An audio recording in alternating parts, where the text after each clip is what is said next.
Hi friends, welcome to SudhaSri kitchen. இப்போ நம்ம பார்க்க போகிறது இந்த மாதிரி உதிரி உதிரியாக சாதத்தை நல்லா வடிச்சிட்டு மேலே நல்லெண்ணெய் இந்த மாதிரி சுற்றி ஊற்றிட்டு வேக வச்ச துவரம்பருப்புலாம் எதுவும் சேர்க்காமல் இப்போ இந்த நம்ம கத்திரிக்காயில் புளிக்குழம்பு செஞ்சுருக்கோம். ரொம்ப சூப்பராக டேஸ்ட்டாக இருக்கும். இது சாதத்துக்கு பிசைஞ்சு சாப்பிட்டா நல்லாயிருக்கும்.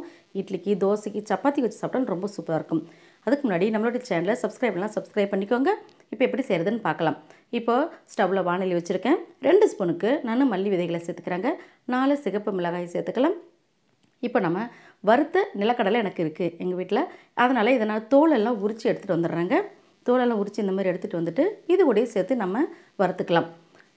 நம்மக்கிட்ட பச்சையாக இருந்துச்சுன்னா நிலக்கடலை நம்ம என்ன பண்ணுறதுன்னா நம்ம வறுத்து தனித்தனியாக சேர்த்துக்கணும். இப்போ என்கிட்ட வறுத்ததே இருந்ததுனால நம்ம எல்லாத்தையும் ஒன்றா சேர்த்து நம்ம வறுத்துக்கலாங்க. இப்போ நல்லா வாசனை வர்ற வரைக்கும் இதை நம்ம வறுத்துக்கணும். வறுத்தாச்சு. அடுத்தது இதை ஒரு தட்டில் நம்ம மாற்றிக்கலாம்.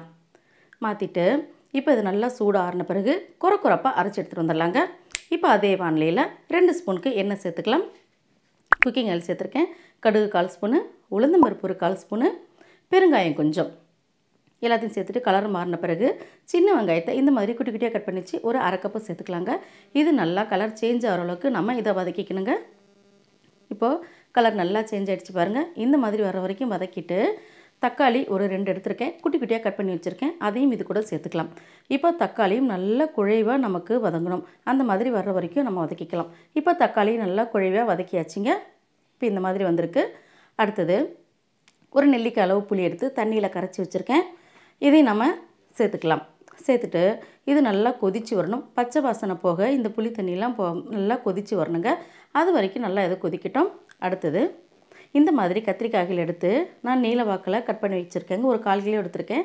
தண்ணியில் கட் பண்ணி போட்டு வச்சுருக்கேன். அப்போ தான் நமக்கு கருக்காமல் இருக்கும். இப்போ தண்ணியெல்லாம் வடித்து எடுத்துகிட்டு வந்துடலாங்க. இப்போ தண்ணியெல்லாம் வடித்து எடுத்துகிட்டு வந்துட்டேன்.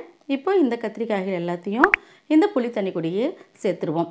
இப்போ இந்த புளி தண்ணியிலேயே நமக்கு இந்த கத்திரிக்காய்கள் எல்லாம் நமக்கு நல்லா வெந்து வரணும். அதனால் இதிலே இப்போ சேர்த்துட்டு நல்லா வதக்கி எடுத்துக்கலாங்க. இது கூட நம்ம தேவையான அளவுக்கு 1/2 ஸ்பூனுக்கு உப்பு சேர்த்துக்கலாம்.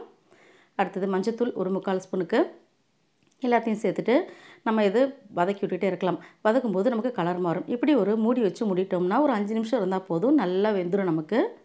இப்போ நல்லா கலர் சேஞ்ச் ஆகிடுச்சு பாருங்கள். நமக்கு பார்த்தாலே நல்லா வெந்துருச்சுன்னு தெரியும். இந்த மாதிரி வர்ற வரைக்கும் நம்ம நல்லா வதக்கி எடுத்துக்கணுங்க.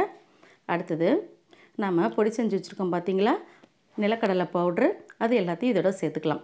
சேர்த்துட்டு நம்ம நல்லா கலந்துக்கலாம். இப்போ இந்த நிலக்கடலை பவுடரை சேர்த்த உடனே நமக்கு இந்த குழம்பானது ரொம்ப கெட்டியாயிடும். அதனால் நமக்கு எந்த அளவுக்கு தண்ணி தேவையோ அந்த அளவுக்கு நம்ம அப்போ ஆட் பண்ணால் தான் நமக்கு குழம்புல சாதத்தில் போட்டு சாப்பிட்றதுக்கு வசதியாக இருக்கும். தேவையான அளவுக்கு தண்ணி ஊற்றிக்கலாம். இல்லைனா சூடு ஆறின பிறகு நமக்கு இன்னுமே நல்லா கெட்டியாயிடும் இந்த குழம்பு. அதனால் தேவையான அளவுக்கு நம்ம தண்ணியை சேர்த்துக்கலாம். தண்ணியை சேர்த்துட்டு நல்லா கலந்து விட்டுறலாங்க. இது கூட கடைசியில் இறக்கும்போது கருவேப்பிலை கொத்தமல்லியை சேர்த்துட்டு நம்ம நல்லா இப்படி கலந்து விட்டுறணும். அட்டகாசமான நம்மளுடைய கத்திரிக்காய் புளிக்குழம்பு ரெடி. ரொம்ப சூப்பராக அட்டகாசமாக இருக்கும். நீங்களே செஞ்சு பாருங்கள். இப்போ ஸ்டவ் ஆஃப் பண்ணிக்கலாம். உங்களுக்கு இந்த கத்திரிக்காய் புளி மண்டி பிடிச்சிருந்துச்சுன்னா SudhaSri கிச்சனுக்கு சப்ஸ்கிரைப் பண்ணுங்கள். ஃப்ரெண்ட்ஸ் அண்ட் ரிலேட்டிவ்க்கு ஷேர் பண்ணுங்கள், லைக் பண்ணுங்கள், கமெண்ட் பண்ணுங்கள். ஆரோக்கியமானதை சமைப்போம், ஆனந்தமாக இருப்போம். தேங்க்யூ.